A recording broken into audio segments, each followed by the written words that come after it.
Hello दोस्तों, नमस्कार। क्या हाल है? स्वागत है आपका खबर एचपी में। तो आइए नजर डालते हैं हिमाचल की तमाम मुख्य बड़ी खबरों पर। अगर इससे पहले आप वीडियो को लाइक नहीं किए हैं तो लाइक कर दीजिए और चैनल में नए हैं तो चैनल को सब्सक्राइब कर लीजिए। 31 मार्च से पहले 20,000 सरकारी नौकरी देगी सुक्खू सरकार। हिमाचल विधानसभा के बजट सत्र में प्रश्नकाल के दौरान विधायक राकेश जम्वाल ने पूछा कि भर्तियों के लिए बनाई दीपक सान कमेटी की रिपोर्ट का क्या स्टेटस है, इसमें अब तक कितना खर्च हुआ है और कब से भर्ती प्रक्रिया शुरू होगी। जिसके जवाब में सीएम सुखविंदर सुक्खू ने कहा कि सरकार 31 मार्च से पहले 20,000 सरकारी नौकरी देगी। मैं चयन आयोग हमीरपुर को भंग करने के बाद भर्तियों को राज्य चयन आयोग के माध्यम से भर्तियां की जानी है, जिसको लेकर सानन कमेटी का गठन किया गया। वह भर्तियों में पारदर्शिता आए, इसके लिए कंप्यूटर बेस्ड टेस्ट होंगे। वह भर्ती में धांधली न हो, सरकार यह सुनिश्चित करेगी। सुक्खू सरकार का दूसरा बजट किसानों और युवाओं के लिए लॉन्च होंगी नई योजनाएं, जाने क्या है खास। हिमाचल बजट 2024 सुक्खू सरकार कल अपना दूसरा बजट पेश करने वाली है। इसमें 3 गारंटियां शामिल होने के साथ साथ किसानों की आय बढ़ाने की योजना भी शामिल है। इसी तरह से एरियर की दूसरी किस्त के तौर पर मुख्यमंत्री सुक्खू 1 लाख रुपए की धनराशि देने की घोषणा करके कर्मचारी वर्ग को खुश कर सकते हैं। वह युवाओं के लिए बजट में स्टार्टअप योजना को विस्तार दिया जाएगा। सुक्खू ने जारी की इकोनॉमिक सर्वे रिपोर्ट। हिमाचल में 4 लाख से ज्यादा लोग गरीबी से निकले बाहर, इतनी बड़ी प्रति व्यक्ति आय। Himachal economic survey report Himachal Pradesh के मुख्यमंत्री सुक्खू ने वित्त वर्ष की आर्थिक सर्वेक्षण रिपोर्ट जारी की है। प्रदेश में अब 4 लाख से ज्यादा लोग गरीबी रेखा से बाहर आ गए हैं। वहीं रोजगार में भी वृद्धि आई है। वहीं प्रदेश में प्राकृतिक आपदा और बाढ़ के बाद भी विकास का पहिया थमा नहीं। विपरीत परिस्थितियों के बावजूद अधिकांश क्षेत्रों में अर्थव्यवस्था आगे बढ़ी है। हिमाचल में नए नियमों के तहत इस साल एडमिशन में बदलाव। 5.5 साल के बच्चों को मिलेगा कक्षा 1 में दाखिला। जी, अगर आप हिमाचल प्रदेश में रहते हैं, आपका बच्चा 5.5 साल का है और आप उसका एडमिशन पहली कक्षा में करवाने के बारे में सोच रहे हैं तो यह खबर आपके लिए है। दरअसल हिमाचल सरकार इस साल दाखिले के लिए आयु सीमा में 6 महीने की छूट दे रही है। इसके लिए आज सरकार ने अधिसूचना भी जारी कर दी है। हालांकि यह छूट केवल इसी साल मिलेगी। मैं अगले साल से 6 साल में कक्षा 1 में दाखिला मिलेगा। बता दें कि सरकारी व निजी सभी स्कूलों में दाखिले के लिए यही नियम लागू होगा। राष्ट्रीय शिक्षा नीति में इसका प्रावधान किया गया है। शिलान्यास उद्घाटन पट्टिकाओं पर नहीं लगेंगे पूर्व विधायकों के नाम, सदन में मुख्यमंत्री का ऐलान। जी, मुख्यमंत्री ने विधानसभा में घोषणा की है कि अब किसी भी तरह की शिलान्यास और उद्घाटन की पट्टिकाओं पर पूर्व विधायकों के नाम नहीं लगेंगे जब तक वे किसी सरकारी ओहदे पर न हो। उन्होंने कहा कि लोकतंत्र में चुने हुए विधायक का ही मान होना चाहिए और इस बारे में सरकार सभी विभागों को निर्देश जारी करेगी। मैं जो अधिकारी इन निर्देशों की अवहेलना करेगा उसके ऊपर कार्रवाई करेंगे। 12% महंगाई भत्ते की किस्तें जारी करने की मांग। राजकीय अध्यापक संघ बोला, बजट में हो प्रावधान। हिमाचल राजकीय अध्यापक संघ की राज्य कार्यकारिणी की बैठक राज्य प्रधान नरेश महाजन की अध्यक्षता में ऑनलाइन माध्यम से गूगल मीट की गई, जिसमें राज्य महामंत्री नरोत्तम वर्मा, चेयरमैन को ऑर्डिनेशन कमेटी अजय शर्मा समेत कमेटी के अन्य सदस्यों ने भाग लिया। बैठक में राज्य प्रधान ने कहा कि जब कर्मचारियों ने विधानसभा चुनाव में कांग्रेस सरकार को सत्ता में लाने के लिए अहम भूमिका निभाई थी, तो अब सरकार को भी चाहिए कि अपने कर्मचारियों को समय पर मिलने वाले देय लाभ को सही समय पर प्रदान करें। वह बैठक में अहम मुद्दा रहा कि प्रदेश सरकार कर्मचारियों को देय 12% महंगाई भत्ता की 3 किस्तें आगामी हिमाचल प्रदेश सरकार के बजट में जरूर दें, ताकि इस महंगाई के दौर में कर्मचारी अपना हक पाकर अपने को सहज महसूस कर सके। मिड डे मील पर शिक्षकों को राहत संबंधित बिल, अनावश्यक रिकॉर्ड बनाए रखने का झंझट खत्म।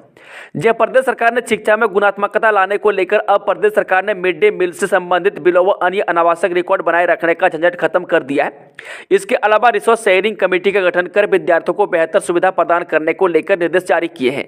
शिक्षा सचिव के समक्ष जब प्रदेश राज्य के प्राथमिक शिक्षक संघ की ओर से बात रखी गई तो शिक्षा सचिव के संज्ञान में आया कि स्कूल स्तर पर शिक्षकों द्वारा मिड डे मील के रजिस्टर व रिकॉर्ड को बनाए रखा जा रहा है, जिसको लेकर प्रारंभिक शिक्षा निदेशालय व अन्य एजेंसी द्वारा कोई निर्देश जारी नहीं किए गए थे। वहीं मिड डे मील के अनावश्यक रिकॉर्ड बनाए रखने में शिक्षकों का बहुत समय बर्बाद है, जिसका सीधा असर विद्यार्थियों की पढ़ाई पर हो रहा है। अब शिक्षकों को दैनिक मिड डे मील खिलाए जाने का रिकॉर्ड एमडीएम रजिस्टर में रखना होगा और सिर्फ मासिक मिड डे मील खिलाए जाने का खर्चा विभाग को निर्धारित परफॉर्मा पर उपलब्ध करवाना होगा। वहीं मिड डे मील बनाने के लिए दाल, नमक, मसाले व अन्य सामग्री का बिल व वाउचर रखने की जरूरत नहीं होगी। एचपीयू ने जारी की डेट शीट। 5 मार्च से शुरू होंगी बीएड की परीक्षाएं। हिमाचल प्रदेश विश्वविद्यालय ने बीएड की परीक्षाओं की डेट शीट जारी कर दी है। डेट शीट के अनुसार परीक्षाएं 5 मार्च से शुरू होंगी। वह बीएड प्रथम व तृतीय यानी कि नियमित कॉलेज के विद्यार्थियों के लिए और बीएड प्रथम व द्वितीय वर्ष इक्डोल के विद्यार्थियों के लिए की परीक्षाएं 30 मार्च तक चलेंगी। हालांकि ये परीक्षाएं पहले दिसंबर माह में शुरू होनी थी, लेकिन सत्र देरी से शुरू होने के चलते पाठ्यक्रम पूरा नहीं हो पाया था और परीक्षाएं समय पर आयोजित न हो पाने के कारण विश्वविद्यालय प्रशासन ने शीतकालीन अवकाश के बाद परीक्षाएं आयोजित करने का निर्णय लिया था। वह विस्तृत डेट शीट विश्वविद्यालय की वेबसाइट पर उपलब्ध करवा दी गई है। कांगड़ा में सुरक्षा गार्ड के 100 पदों पर होगी भर्ती, यहां जानिए पूरी डिटेल। जस्टिस इंडिया लिमिटेड साहतलाई जिला बिलासपुर द्वारा सुरक्षा गार्ड और सुपरवाइजर यानी कि केवल पुरुष के लिए 100 पदों के लिए 20 फरवरी को उप रोजगार कार्यालय देहरा, 21 फरवरी को उप रोजगार कार्यालय ज्वालामुखी, 22 फरवरी को उप रोजगार कार्यालय कांगड़ा तथा 23 फरवरी को उप रोजगार कार्यालय नूरपुर में इंटरव्यू आयोजित किए जाएंगे। यह जानकारी क्षेत्रीय रोजगार अधिकारी आकाश राणा ने देते हुए बताया कि इन पदों के लिए शैक्षणिक योग्यता 10वीं पास रखी गई है और आयु 21 वर्ष से 37 वर्ष तक रखी गई है तथा कंपनी द्वारा रुपये 16,500 रुपये से 19,500 रुपये प्रतिमाह वेतन दिया जाएगा। रोजगार अधिकारी आकाश राणा ने बताया कि सभी इच्छुक आवेदक अपने साथ दो पासपोर्ट साइज फोटो, रिहायशी प्रमाण पत्र, मूल प्रमाण पत्र एवं अपना बायोडाटा की कॉपी और अनुभव प्रमाण पत्र यदि हो साथ लेकर इंटरव्यू में भाग ले सकते हैं। हिमाचल में बिना परीक्षा नौकरी पाने का बेहतरीन मौका, कितनी मिलेगी सैलरी, यहां जानिए। हिमाचल में बिना परीक्षा नौकरी पाने का बेहतरीन मौका युवाओं के पास आया है। वह मैसर्च इवान security function private limited Shimla द्वारा 160 पद अधिसूचित किए गए हैं, जिसमें 130 पद सिक्योरिटी गार्ड और 30 पद सुपरवाइजर के शामिल हैं। इस संबंध में जानकारी देते हुए जिला रोजगार अधिकारी सुरेंद्र शर्मा ने बताया कि इन पदों के लिए साक्षात्कार 19 फरवरी को प्रातः 10:30 बजे जिला रोजगार कार्यालय ऊना, 20 फरवरी को उप रोजगार कार्यालय अंबा और 21 फरवरी को उप रोजगार कार्यालय हरोली व 22 फरवरी को उप रोजगार कार्यालय बंगाना में आयोजित किया जा रहा है। भड़के आउटसोर्स कर्मियों का प्रदर्शन, 58 साल तक नौकरी की अधिसूचना जारी करने की मांग।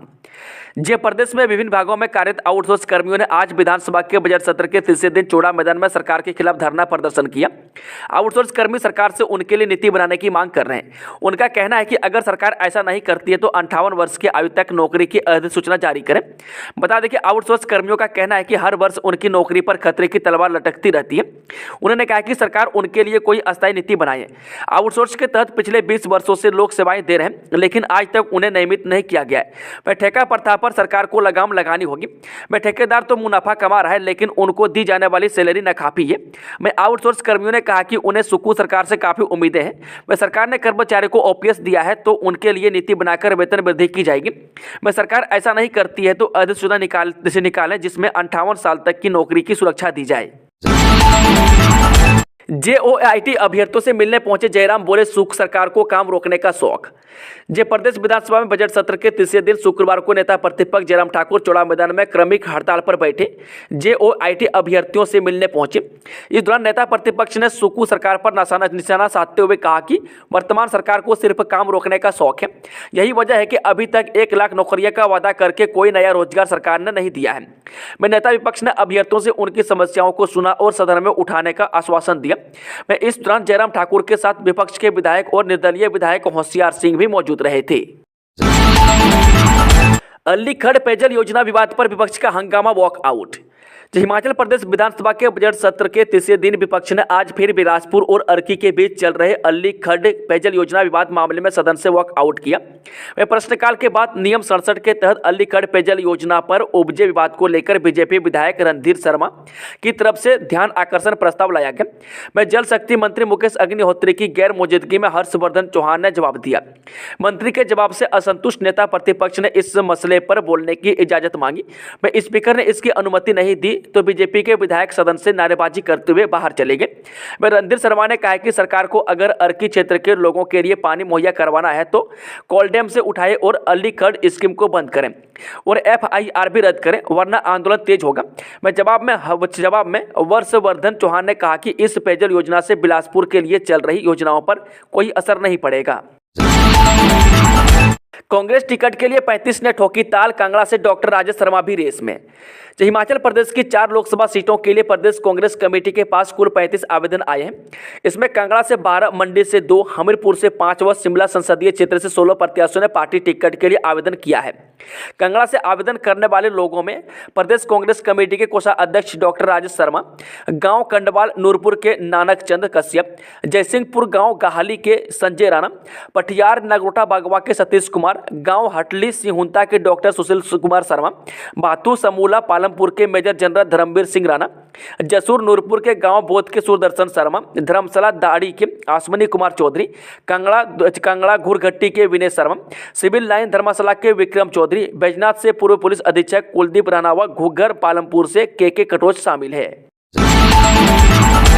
लोकसभा चुनाव से पहले हिमाचल में भी कांग्रेस को बड़ा झटका। पूर्व मंत्री प्रकाश चौधरी ने पार्टी से दिया इस्तीफा। देश में होने वाले लोकसभा चुनाव से पहले हिमाचल कांग्रेस को एक और बड़ा झटका लगा है। तत्कालीन वीरभद्र सरकार में मंत्री रहे प्रकाश चौधरी ने कांग्रेस पार्टी के सभी पदों और सदस्य से इस्तीफा दे दिया है। प्रकाश चौधरी की पहचान इलाके के बड़े नेता के तौर पर है। इसे हिमाचल कांग्रेस के लिए चुनाव से पहले एक बड़ा झटका माना जा रहा है। वह प्रकाश चौधरी जिला मंडी कांग्रेस के अध्यक्ष भी हैं। वह पूर्व मंत्री प्रकाश चौधरी आए दिन भारतीय जनता पार्टी के विधायक और नेताओं के साथ बढ़ाने के चलते सुर्खियों में भी बने रहे हैं। हिमाचल में केंद्र सरकार के खिलाफ प्रदर्शन। सीटू एटक ने इन मुद्दों को लेकर कोसी मोदी सरकार। सीटू और एटक ने भी केंद्र सरकार के खिलाफ मोर्चा खोल दिया है। इसी कड़ी में शुक्रवार को रोष प्रदर्शन कर केंद्र सरकार के खिलाफ जमकर नारेबाजी भी की गई। हिमाचल प्रदेश एटक के प्रदेश अध्यक्ष जगदीश चंद्र भारद्वाज ने बताया कि केंद्र सरकार अच्छे दिनों का वादा कर सत्ता में आई और अब पूंजीपतियों को छोड़कर समाज के सभी वर्गों जैसे मजदूर, कर्मचारी, किसान व ट्रांसपोर्टर सभी का शोषण कर रही है। उन्होंने कहा कि आज पूरे देश भर में केंद्र सरकार के खिलाफ हड़ताल हो रही है। उन्होंने मांग की है कि बढ़ती महंगाई, बेरोजगारी, सांप्रदायिकता का उन्माद बंद किया जाना चाहिए। उन्होंने कहा कि देश में 26,000 न्यूनतम वेतन, 15,000 रुपये पेंशन, कार्यस्थलों पर सुरक्षा व कारखानों में भविष्य निधि स्कीम लागू की जानी चाहिए। इसके अलावा ठेके पर रखे गए सभी मजदूरों, कर्मचारियों को अस्थायी घोषित करना चाहिए। प्रदेश में उद्योग जगत को बजट से उम्मीद है। औद्योगिक संगठनों, उद्यमियों ने जीएसटी, बिजली दरों में मांगी रियायत। जी हाँ, हिमाचल सरकार के बजट से उद्योग जगत को बड़ी उम्मीदें हैं। प्रदेश के अग्रणी औद्योगिक संगठन व उद्यमियों ने जहां औद्योगिक क्षेत्र में आधारभूत ढांचे को सशक्त करने के लिए बड़े ऐलान की उम्मीद जताई है, वहीं नए व पुराने उद्योगों को प्रोत्साहन देने के लिए रियायतों की आस भी लगाए हुए हैं। वह भारतीय उद्योग परिसंघ यानी कि CIIBN उद्योग संघ, लघु उद्योग भारती, हिमाचल दवा निर्माता संघ सहित अन्य औद्योगिक संगठनों को मुख्यमंत्री सुखविंदर सिंह सुक्खू के नेतृत्व वाली प्रदेश सरकार से उद्योग जगत के लिए प्रगतिशील बजट की उम्मीद है। वह बता दें कि BBN उद्योग संघ ने प्रदेश सरकार से आग्रह किया है कि वह हिमाचल के सबसे बड़े औद्योगिक क्षेत्र BBN को बजट में प्राथमिकता की सूची में रखते हुए रियायत के काबिल बनाने के लिए स्मार्ट सिटी की तर्ज पर प्रभावी कदम उठाएं, ताकि निवेशक यहां कमाने नहीं बल्कि यहीं रहने की सोच के साथ रुख करें। कर्मचारियों को 1 मार्च से होगा एरियर का भुगतान, अप्रैल से महंगाई भत्ते की किस्त। सुक्खू ने विधायक ऐच्छिक निधि को 13 लाख से बढ़ाकर 14 लाख करने की घोषणा की। सीएम ने विधायक प्राथमिकताओं के स्वरूप में बदलाव का ऐलान किया। विधायक 23 प्राथमिकताएं दे सकेंगे। वह विधायक प्राथमिकता के वित्तीय पोषण की वर्तमान सीमा को 30 करोड़ से बढ़ाकर 175 से 195 करोड़ करने की घोषणा की है। वह विधायक क्षेत्र विकास निधि प्रति विधानसभा क्षेत्र 2 करोड़ 10 लाख रुपये से बढ़ाकर 2 करोड़ 20 लाख रुपये करने की घोषणा की है। वहीं सेवानिवृत्त कर्मचारियों के लीव, एनकैशमेंट और ग्रेजुएटी संबंधित बकाया का भुगतान 1 मार्च 2024 से चरणबद्ध तरीके से शुरू हो जाएगा। वह सभी सहकारी सभाओं का ऑनलाइन पंजीकरण किया जाएगा। वहीं 1 अप्रैल 2024 से 4% की दर से महंगाई भत्ते की किस्त जारी की जाएगी। वहीं 1 अप्रैल 2024 के बाद प्रदेश के कर्मचारी अपने सेवाकाल में कम से कम 2 बार LTC की सुविधा मिलेगी। वहीं दिहाड़ीदारों को 25 रुपये बढ़ोतरी के साथ 400 रुपये प्रतिदिन दिहाड़ी मिलेगी। वहीं आउटसोर्स कर्मियों को अब न्यूनतम 12,000 रुपये प्रतिमाह मिलेंगे। वहीं पंचायत वेटनरी असिस्टेंट को मिलने वाले 7,000 रुपये प्रतिमाह को बढ़ाकर 7,500 रुपये किया गया है। वहीं बजट आकार 58,444 करोड़ रुपये का प्रस्तावित है। वहीं 2023-24 के दौरान प्रदेश की अर्थव्यवस्था की अनुमानित वृद्धि दर 7.1% और प्रति व्यक्ति आय अनुमानित 2,35,199 रुपये व राज्य का सकल घरेलू उत्पाद 2,07,430 करोड़ रुपये अनुमानित है। खिलाड़ियों के लिए बड़ी घोषणा, पुलिस कर्मियों की डाइट मनी को बढ़ाया। सुक्खू ने ओलंपिक में व्यक्तिगत स्पर्धा में स्वर्ण जीतने पर पुरस्कार राशि बढ़ाकर 3 से 5 करोड़ रुपये करने की घोषणा की है। वह रजत पदक जीतने पर 2 की जगह 3 करोड़ और कांस्य पदक जीतने पर खिलाड़ी को 1 की जगह अब 2 करोड़ मिलेंगे। इसी तरह एशियाई खेलों में स्वर्ण पदक जीतने पर पुरस्कार राशि से 50 लाख से बढ़ाकर 4 करोड़, रजत पर 30 से बढ़ाकर 2.5 करोड़ और कांस्य पदक जीतने पर 20 लाख से बढ़ाकर 1.5 करोड़ रुपये करने की घोषणा की है। वहीं कॉमनवेल्थ गेम्स में स्वर्ण पदक पर 50 लाख की जगह पर 3 करोड़, रजत पर 30 लाख की जगह 2 करोड़ स्वर्ण व कांस्य पर 20 लाख की जगह 1 करोड़ रुपये मिलेंगे। वह टीम स्पर्धा में पुरस्कार विजेताओं को प्रतिनिधित्व के आधार पर पुरस्कार राशि दी जाएगी। वह राज्य से बाहर खेलकूद प्रतियोगिताओं में भाग लेने वाले विद्यार्थियों को एसपी फेयर और 200 किलोमीटर से अधिक की दूरी के लिए एयर फेयर दिया जाएगा। वहीं पुलिस कर्मियों की डाइट मेन्यू को बढ़ाया गया है। वहीं 50 करोड़ से पुलिस स्टेशनों के कर्मियों के लिए आवासीय सुविधा मिलेगी। वहीं पुलिस कर्मियों की डाइट मेन्यू को 5 गुना बढ़ाकर 1,000 रुपये करने की घोषणा की गई है। इससे करीब 18,000 पुलिस कर्मियों को लाभ मिलेगा। वहीं नए अग्निशमन केंद्र खोले जाएंगे। वहीं नई खेल नीति लाई जाएगी। वहीं आंगनबाड़ी कार्यकर्ताओं को 10,000 का मानदेय मिलेगा। वहीं मिनी आंगनबाड़ी कार्यकर्ताओं को 7,000, सहायिका को 5,500, आशा वर्कर को 5,500, एमडीएम वर्कर को 4,500, शिक्षा विभाग के जलवाहकों को 5,000, जल रक्षक को 5,300, जल शक्ति विभाग के मल्टीपर्पज वर्कर को 5,000, पैरापीटर ऑपरेटर को 6,300, पंचायत चौकीदार को 8,000, राजस्व चौकीदार को 5,800, नंबरदार को 4,200 मानदेय मिलेगा। वहीं एमएससी व आईटी शिक्षकों के मानदेय में 19,000 रुपये बढ़ाने की घोषणा की गई है। वहीं सिलाई अध्यापिकाओं को 500 रुपये की बढ़ोतरी की है। पीएमजीएसवाई के तहत 825 किलोमीटर लंबी सड़कें बनेगी। जहाँ 3615 में से 3578 पंचायतों को सड़क सुविधा से जोड़ा गया है। वह शेष बची पंचायतों को आगामी वित्त वर्ष में सड़क सुविधा से जोड़ा जाएगा। वह वित्त वर्ष में 2683 किलोमीटर लंबी सड़कों का निर्माण होगा। वह 325 नई सड़कें बनाई जाएंगी। वह 15 बस्तियों को सड़क सुविधा से जोड़ा जाएगा। वह प्रधानमंत्री ग्रामीण सड़क योजना के तहत 825 किलोमीटर लंबी सड़कों व 8 पुलों का निर्माण किया जाएगा। वह 4 शहरों में पेयजल योजनाओं का काम पूरा किया जाएगा। वह 112 करोड़ से नाहन, अर्की, पालमपुर में योजनाओं का काम पूरा किया जाएगा। वह 9 शहरों में पेयजल योजनाओं का जल्द काम पूरा किया जाएगा। वह पेयजल गुणवत्ता जांचने के लिए 69 टेस्टिंग लैब स्थापित की गई। वहीं 1075 किलोमीटर लंबी तक सड़कों की टायरिंग की जाएगी। मनरेगा कामगारों के दिहाड़ी में 300 रुपये की बढ़ोतरी।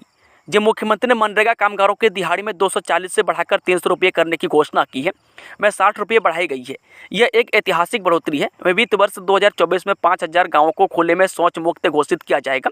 वहीं 1 अप्रैल से राशन कार्ड धारक उपभोक्ताओं को डिपो में कोई भी खाद्य तेल प्राप्त कर सकेंगे। वहीं 1 लाख रुपये से कम वार्षिक आय वाली मनरेगा महिला कामगारों को मकान बनाने के लिए 3 लाख की सहायता दी जाएगी। एचआरटीसी की 327 डीजल बसों को इलेक्ट्रिक बसों में बदला जाएगा। जस सुक्कू ने कहा कि 2024 में नई औद्योगिक प्रोत्साहन नीति लाई जाएगी। उन्होंने नई औद्योगिक स्टार्टअप नीति की भी घोषणा की। वह माइंस एंड मिनरल पॉलिसी लाई जाएगी। वह बद्दी में 70 करोड़ से सड़क बनाई जाएगी। वह सरकारी क्षेत्र के 55 ई व्हीकल चार्जिंग स्टेशन क्रियाशील किए जाएंगे। वहीं एचआरटीसी की 327 डीजल बसों को इलेक्ट्रिक में बदला जाएगा। वह वन विभाग एचआरटीसी व जीएडी के डीजल वाहनों को इलेक्ट्रिक वाहनों में बदले जाएंगे। वह ऑटोमेटिक टेस्टिंग सेंटर के माध्यम से वाहनों की टेस्टिंग होगी। वह बिजली महाद्वीप में 3.2 किलोमीटर लंबाई वाले रोपवे का निर्माण किया जाएगा। वह सरकार कालका से शिमला व जोगिंदरनगर रेलवे लाइन को ब्रॉडगेज में बदलने के लिए सर्वे करेगी। इसके लिए 10 करोड़ खर्च होंगे। बजट सत्र में सीएम सुक्कू की बड़ी घोषणा। गाय और भैंस के दूध का एमएसपी किया निर्धारित। हिमाचल प्रदेश के मुख्यमंत्री सुखविंदर सुक्कू ने बतौर वित्त मंत्री शनिवार यानी कि 17 फरवरी को अपनी सरकार का दूसरा बजट पेश किया। इस दौरान सीएम सुक्कू ने कई बड़ी घोषणाएं की। उन्होंने कहा कि 1 अप्रैल 2024 से हिमाचल प्रदेश सरकार गाय के दूध का न्यूनतम समर्थन मूल्य 45 रुपये और भैंस के दूध का न्यूनतम समर्थन मूल्य 55 रुपये करेगी। वहीं बजट में बुजुर्गों की पेंशन राशि में भी बढ़ोतरी की गई है। डॉक्टर सुशांत बोले, मौत के 16 घंटे भीतर भी कर सकते हैं देहदान। हिमाचल में लोग देहदान को लेकर जागरूक तो हो रहे हैं, लेकिन जागरूकता इतने बड़े स्तर पर नहीं है कि समाज का बड़ा तबका देहदान के लिए आगे आए। मैं बिलासपुर में अखिल भारतीय आयुर्विज्ञान संस्थान खुलने के बाद शरीर रचना विभाग ने देहदान के प्रति लोगों को जागरूक करने के लिए विशेष अभियान चलाया है। इस संबंध में विभाग के सहायक प्राध्यापक डॉक्टर सुशांत स्वरूप दास ने महत्वपूर्ण जानकारी दी। मैं कुछ सवालों के जवाब देकर देहदान का महत्व समझाया। एम्स बिलासपुर में ठगी मामले में आरोपी महिला ने 17 लोगों से पैसे लेने की बात कबूली। एम्स बिलासपुर में सफाई कर्मी की नियुक्ति के लिए ठगी करने के मामले में एक आरोपी महिला ने 17 लोगों से पैसे लेने की बात कबूली है। वह पुलिस ने महिला को पूछताछ के लिए बुलाया था। उसने बताया कि कई लोगों से 20,000 तो कई लोगों से 40,000 रुपये लिए, जिन्हें मामले की मुख्य आरोपी को दे दिया। वह आरोपी महिला भी सफाई कर्मियों को नियुक्ति करने वाली कंपनी के कर्मचारी बताई जा रही है।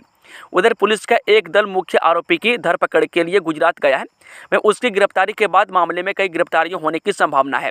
वह पुलिस ने शुक्रवार को थाना में शिकायतकर्ताओं को भी बुलाया था। उनके भी बयान दर्ज किए गए। वह पंजाब के किरतपुर निवासी 2 व्यक्तियों ने भी नौकरी के नाम पर ठगी करने का आरोप लगाया है। हिमाचल में आज से बिगड़ेगा मौसम, 3 दिनों के लिए भारी बारिश और बर्फबारी का ऑरेंज अलर्ट। जो हिमाचल प्रदेश में 4 दिन बारिश बर्फबारी के आसार हैं। वह मौसम विज्ञान केंद्र शिमला ओर से शुक्र को जारी पूर्वानुमान के अनुसार एक अत्यधिक सक्रिय पश्चिमी विक्षोभ के प्रभाव से 17 फरवरी की रात से प्रदेश के ऊपरी इलाकों में गरज के साथ मध्यम बारिश बर्फबारी शुरू होने की संभावना है। में 18 से 21 फरवरी के दौरान पूरे प्रदेश में बारिश बर्फबारी होने के आसार हैं। इसमें शिमला शहर भी शामिल है। वह 19 और 20 फरवरी को चंबा, कांगड़ा, कुल्लू, मंडी, शिमला, सोलन, सिरमौर, किन्नौर और लाहौल स्पीति जिले के कई स्थानों पर भारी से बारिश बर्फबारी की संभावना है। में 18 से 20 फरवरी के लिए भारी बारिश बर्फबारी का ऑरेंज अलर्ट जारी किया गया है। वह अलर्ट को देखते हुए मौसम विभाग की ओर से पर्याप्त सुरक्षा उपाय करने की सलाह दी गई है। वह प्रदेश में 22 फरवरी तक मौसम खराब रहने के आसार हैं। उधर शुक्रवार को राजधानी शिमला सहित अन्य भागों में मौसम साफ बना रहा। 3 साल में 40,000 से अधिक युवाओं को लिए नौकरी के खुले द्वार। जो रोजगार कार्यालय के आंकड़ों के अनुसार 2021-22 सत्र के दौरान जिले के 47,113 लोगों ने रोजगार के पंजीकरण करवाया था, जिसमें से 463 लोग को रोजगार मिला। इस तरह वर्ष 2022-23 में भी 39,073 लोगों ने पंजीकरण करवाया और 20,025 लोगों को रोजगार मिला। वहीं इसके साथ ही वर्ष 2023-24 में अब तक 25,861 लोगों ने पंजीकरण करवाया, जबकि 20,106 लोगों को रोजगार उपलब्ध हुआ है। 6,000 प्री प्राइमरी टीचर होंगे भर्ती, आंगनबाड़ी कार्यकर्ता भी होंगे शामिल। जो हिमाचल के सुक्खू सरकार ने बजट में बेरोजगारों के लिए खुशखबरी दी है। में सीएम सुक्खू ने ऐलान किया है कि आगामी वित्तीय वर्ष में 6,000 प्री प्राइमरी टीचर भर्ती होंगे। इन पदों के लिए आंगनबाड़ी कार्यकर्ता एनटीटी करने वाले भी पात्र होंगे। वे ब्रिज कोर्स करवाकर इन्हें प्रशिक्षित किया जाएगा। वह शिक्षा की बेहतरीन के लिए आगामी वित्तीय वर्ष से व्यवस्था में बदलाव किया जाएगा। हिमाचल सरकार ने बजट में हर पंचायत स्तर पर आधुनिक पुस्तकालय खोलने की घोषणा की है। वह पहले चरण में 493 पुस्तकालय खोलने की योजना है। वह 3 किलोमीटर से अधिक दूरी पर स्थित स्कूल में विद्यार्थियों के आने जाने की व्यवस्था भी सरकार करेगी। वह विद्यार्थियों को स्वच्छ पानी की बोतल भी मिलेगी। वह शारीरिक शिक्षकों की नियुक्ति को प्राथमिकता दी जाएगी। वह प्रदेश के सरकारी स्कूलों में बच्चे पहली कक्षा से अंग्रेजी माध्यम से पढ़ाई कर सकेंगे। इससे विशेष रूप से ग्रामीण क्षेत्र के विद्यार्थियों को लाभ होगा। वह सीएम ने आगे कहा कि हर स्कूल में 1 घंटा खेलों और व्यायाम के लिए तय किया जाएगा। उन्होंने प्रथम चरण में 10 Rajiv Gandhi day boarding school स्थापित करने की घोषणा की है। वह दिव्यांगजनों के लिए उच्च शिक्षा के कंडाघाट में शिक्षण संस्थान स्थापित होगा और यहाँ नशा मुक्ति केंद्र की स्थापना भी सूख सरकार करेगी। वहीं ग्रामीण क्षेत्रों को स्वच्छ बनाने के लिए 1,000 सेल्फ हेल्प ग्रुप बनाए जाएंगे। अब 2 करोड़ 20 लाख होगी विधायक निधि, इलेक्ट्रिक बस चार्जिंग स्टेशन की प्राथमिकता देंगे विधायक। जे सुखविंदर सिंह सुक्खू ने अपने दूसरे बजट में विधायक प्राथमिकताओं में भी बड़ा बदलाव किया है। वित्त वर्ष 2024-25 से प्राथमिकताओं में विधायकों द्वारा सड़कों, पुलों, पेयजल योजनाओं अथवा लघु सिंचाई योजनाओं की 3 वास्तविक नई स्कीमों की प्राथमिकताएं दी जाएंगी। इसके अतिरिक्त उपरोक्त में से एक प्राथमिकता किसी भी पूर्व निर्मित स्कीम के रखरखाव को लेकर भी की जा सकेगी। वह 5वीं प्राथमिकता H8C के वर्तमान रूट पर इलेक्ट्रिक बस चलाने तथा चार्जिंग स्टेशन बनाने से संबंधित होगी। प्रदेश में 4 लेन पर दौड़ेंगी सीटीयू की बसें, मनाली, हमीरपुर, बैजनाथ के लिए यात्रियों को जल्द मिलेगी सेवाएं। ये चंडीगढ़ ट्रांसपोर्ट अंडरटेकिंग की बसों से मनाली, हमीरपुर, बैजनाथ जाने वाले लोगों के लिए राहत की खबर है। में सीटीयू की बसें भी जल्द 4 लेन पर दौड़ेंगी, जिसकी वजह से मनाली का सफर करीब 1 घंटे और हमीरपुर का सफर करीब 1.5 घंटे तक कम हो जाएगा। बता दें कि सीटीयू के इस फैसले से 4 रूट पर असर पड़ेगा और सफर 24 से लेकर 44 किलोमीटर तक कम हो जाएगा। इसके साथ ही बस की टिकट के दाम में भी 60 से 90 रुपये तक की कमी आएगी। हिमाचल रोडवेज समेत अन्य कुछ रोडवेज की बसें 4 लेन से जा रही है, लेकिन अब तक सीटीयू की बसें 4 लेन से न जाकर स्वारघाट से जाती है, जिसकी वजह से समय ज़्यादा लगता है। मैं किरतपुर साहिब से 10 किलोमीटर ऊपर जाकर गरा मोड़ा से करीब 1 किलोमीटर दूर स्थित कैंची मोड़ से 4 लेन शुरू होता है। वह पिछले वर्ष यह 4 लेन शुरू हो गया था। वह सीटीयू ने भी अब इसी 4 लेन के रास्ते से 4 रूट पर बसें भेजने का फैसला किया है।